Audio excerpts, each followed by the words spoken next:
Assalamualaikum, hai anak-anak tahun 5. Pada hari ini kamu bersama Cikgu Suhaili untuk PDPR Sejarah tahun 5. Jadi untuk hari ini topik kita ialah Unit 1 Institusi Raja Payung Negara.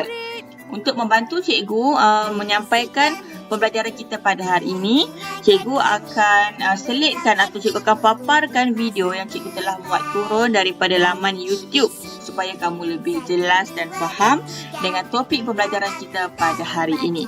Okey, ayuh kita tonton video itu bersama dan kita akan membuat sedikit huraian di akhir video itu nanti. Jom.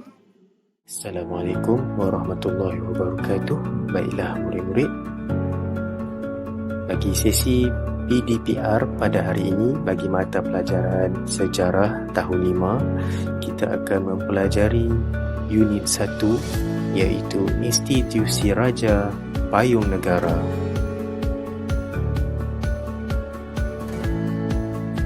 Baiklah murid, fokus kita pada pembelajaran pada hari ini ialah yang pertama, untuk menyatakan pengertian raja dan kerajaan. Yang kedua, menerangkan konsep wa'adat antara raja dengan rakyat.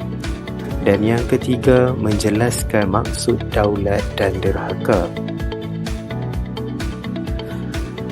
Pengertian raja dan kerajaan.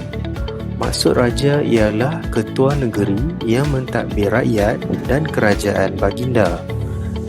Manakala maksud kerajaan pula ialah negeri atau negara yang diketuai oleh raja. Seterusnya, peranan raja atau sultan. Yang pertama sekali ialah mengetuai kerajaan. Yang kedua, berkuasa ke atas kerajaan. Yang ketiga, payung kepada rakyat. Yang keempat, berkuasa ke atas rakyat. Dan yang kelima, menduduki tempat tertinggi dalam pentadbiran. Seterusnya, konsep wa'adat antara raja dan rakyat. Baiklah murid-murid, apakah maksud wa'adat? Wa'adat bermaksud perjanjian taat setia. Perjanjian ini telah berlaku sejak zaman dahulu antara raja iaitu Seri Tribuana dengan seorang rakyat iaitu Demang Lebar Daun. Dalam perjanjian ini, rakyat telah berjanji untuk memberikan taat setia kepada raja. Manakala raja pula berjanji untuk memerintah rakyat dengan adil dan saksama. Apabila negara merdeka, konsep wa'adat tersebut telah dimaktubkan dalam prinsip kedua rukun negara, iaitu kesetiaan kepada raja dan negara. Oleh itu, kita sebagai rakyat haruslah memberikan taat setia yang sepenuhnya kepada raja atau sultan. Seterusnya, konsep daulat dan derhaka. Daulat ialah lambang kekuasaan tertinggi raja atau sultan terhadap kerajaannya. Raja atau sultan yang berdaulat mempunyai kewibawaan, sifat peribadi yang unggul dan kebijaksanaan tinggi untuk memerintah. Manakala derhaka pula bermaksud keingkaran rakyat terhadap titah dan perintah raja atau sultan, dan rakyat yang menderhaka akan dikenakan hukuman yang setimpal. Raja berdaulat akan memastikan keamanan dan kesejahteraan terpelihara sepanjang masa. Rakyat dapat hidup aman dan damai di bawah naungan baginda. Demang Lebar Daun yang merupakan pemerintah kepada orang-orang Melayu di Palembang pada ketika itu telah melantik salah seorang putera raja tersebut, iaitu Sang Nila Utama sebagai Raja Palembang. Semenjak itu, keturunan Raja Sang Nila Utama menjadi keturunan Raja-Raja Melayu sehingga ke zaman Kesultanan Melayu Melaka. Semasa Demang ingin menabalkan Sang Nila sebagai Raja Palembang, kedua-duanya telah berjanji bersumpah setia dan berteguh janji. Perjanjian ini dikenali sebagai wa'adat. Kata Demang yang menjadi wakil kepada sekalian rakyat, kalaulah ada seseorang hamba rakyat itu melakukan kesalahan atau dosa, janganlah rakyat itu difadihatkan, iaitu jangan dia dicela dan jangan dia dihina, walau sebesar-besar kesalahan sekalipun. Kalau benar rakyat itu bersalah dan perlu dihukum bunuh, hukumlah dia mengikut hukum syarak, yakni mengikut ajaran Islam. Mendengar permintaan Demang itu, Raja Sang Nila Utama pun mengangguk dan bersetuju. Baginda pun bertitah, "Baita bersetuju, tetapi dengan syarat, iaitu seseorang hamba Melayu itu haruslah sentiasa taat kepada rajanya dan jangan sesekali mendahaka kepada raja." Demang Lebah Daun bersetuju dengan titah tersebut dan berkata, "Keturunan Patik dan sekalian hamba Melayu akan terus mentaati rajanya. Akan tetapi sekiranya anak cucu tuanku melanggar perjanjian ini, maka anak cucu Patik pun akan merubahnya." Akhirnya, kedua-duanya iaitu Raja Sang Nila Utama dan penghulu Demang Lebah Daun bersetuju dengan perjanjian yang disebut Wa'adat itu. Dalam konsep raja berdaulat, semua rakyat harus patuh dan taat kepada raja. Mereka yang ingkar dan enggan mematuhi arahan raja dianggap sebagai derhaka.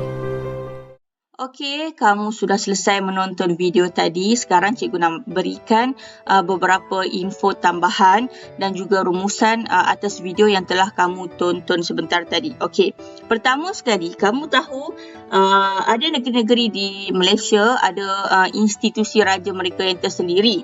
Tetapi bukan semua negeri ada institusi raja itu.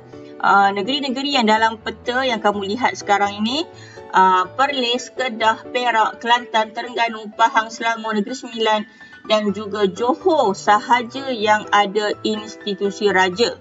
Tetapi semua negeri memanggil ketua negeri mereka dengan gelaran sultan, kecuali negeri Perlis memanggil raja dan Negeri Sembilan memanggil yang di-Pertuan Besar. Bagaimana pula dengan negeri-negeri yang tidak mempunyai institusi raja? Okey, kamu baca di tulisan pada kotak kuning di bawah. Tahukah anda Pulau Pinang, Melaka, Sarawak dan Sabah tidak mempunyai institusi raja? Jika negeri-negeri ini tidak mempunyai institusi raja, maka siapakah ketua negeri ini? Siapa yang mengetuai negeri ini dalam pemerintahan kerajaan negeri ini? Okey, yang di-Pertuan Negeri dilantik sebagai ketua negeri oleh Yang di-Pertuan Agong. Okey, kita tinggal di negeri Pulau Pinang, maka kita tidak ada institusi raja, maka kita diketuai oleh Yang di-Pertuan Negeri yang dilantik oleh Yang di-Pertuan Agong. Okey, bagi wilayah Persekutuan Kuala Lumpur, wilayah Persekutuan Putrajaya dan wilayah Persekutuan Labuan, kan kita ada 3 negeri wilayah persekutuan ni, dia diketuai oleh Yang di-Pertuan Agong. Mereka tidak adalah sultan ke raja ke apa. Tiga-tiga ni semua diketuai oleh Yang di-Pertuan Agong. Di Negeri Sembilan, rajanya digelar sebagai Yang di-Pertuan Besar. Manakala di Perlis, macam cikgu sebut tadi, gelaran raja dikekalkan untuk pemerintahannya. Tak panggil sultan, kita panggil raja. Okey. Seterusnya, kita nak buat rumusan atas video yang kamu lihat tadi. Kamu kena tahu hierarki. Hierarki ni ialah tingkat ataupun lapisan pemerintahan di sesebuah kerajaan. Okey, di bawah sekali piramid, di sini ada piramid. Di bawah sekali kita mulakan dengan hamba. Hamba ni siapa? Hamba ini mereka yang ditakluk ataupun dimiliki oleh orang lain. Hamba, kamu fahamkan hamba. Hamba tugasnya apa? Mendengar arahan ketuanya, melaksanakan arahan oleh tuannya. Hamba ni dia tidak bebas, dia terikat kepada tuan mereka masing-masing. Di bawah sekali, tingkat yang paling rendah ialah hamba. Kemudian rakyat. Rakyat ni macam kita lah. Kita yang tidak terikat, kita tidak terikat kepada sesiapa, kita tak ada tuan semua ni. Semua yang bebas ni kita panggil sebagai rakyat. Rakyat dia punya kedudukan lebih tinggi daripada hamba. Kemudian pembesar. Okey, yang ini hierarki pemerintahan untuk sesebuah kerajaan tau. Okey, pembesar Pembesar tu yang membantu raja atau sultan memerintah. Dia punya orang kuat lah. Kalau zaman dahulu, pembesar-pembesar ada bendahara, laksmana, syah bandar, temenggung. Mereka ni ada tugas mereka masing-masing yang membantu raja atau sultan untuk melancarkan pemerintahan dalam kerajaan masing-masing. Dan sudah tentu yang atas sekali yang mengetuai hierarki pemerintahan ialah raja atau sultan. Okey, semakin menuju ke atas puncak piramid, maka semakin berkuasalah pihak tersebut di dalam sesebuah kerajaan. Okey, ini hierarki pemerintahan. Kita nak tengok apa peranan raja atau sultan ini. Pertama sekali, mestilah dia sebagai ketua kerajaan. Dialah ketua, dialah yang akan memerintah sesebuah kerajaan itu. Kemudian, dia juga berkuasa ke atas kerajaan. Kerajaan dia yang dia pimpin, kerajaan di bawah naungannya, maka dia berkuasa untuk menentukan keputusan atau menentukan hala tuju kerajaan yang dimilikinya. Kemudian, raja juga berkuasa atas rakyat. Dia nak rakyatnya macam mana? Dia nak rakyatnya mengikut arahannya macam mana? Dia berkuasa untuk tentukan kerana dia memegang hierarki pemerintah yang tertinggi dalam sesebuah kerajaan. Kemudian, raja juga adalah payung negara. Payung negara ni bukanlah kata raja tu tahan hujan daripada kena kepada rakyatnya, tetapi maksudnya dia melindungi kerajaan dan rakyatnya dengan pemerintahannya yang baik. Sistem pemerintahannya yang sistematik, yang sempurna, maka dia akan melindungi kebajikan rakyatnya, menjaga keharmonian kerajaan di bawah pemerintahannya. Dan akhir sekali, sultan adalah menduduki tempat tertinggi macam yang kita dah bincangkan tadi, tempat tertinggi dalam hierarki pemerintahan di sesebuah kerajaan. Okey. Kemudian, kamu kena faham juga dan kena ingat pengertian dan maksud beberapa perkataan. Okey. Raja, wa'adat, daulah dan derhaka. Okey, raja kita tahu ketua negeri yang mentadbir rakyat dan kerajaan. Baginda maksudnya dia ketua kepada rakyat dan kerajaan yang dia miliki. Wa'adat, janjian taat setia antara rakyat dan raja.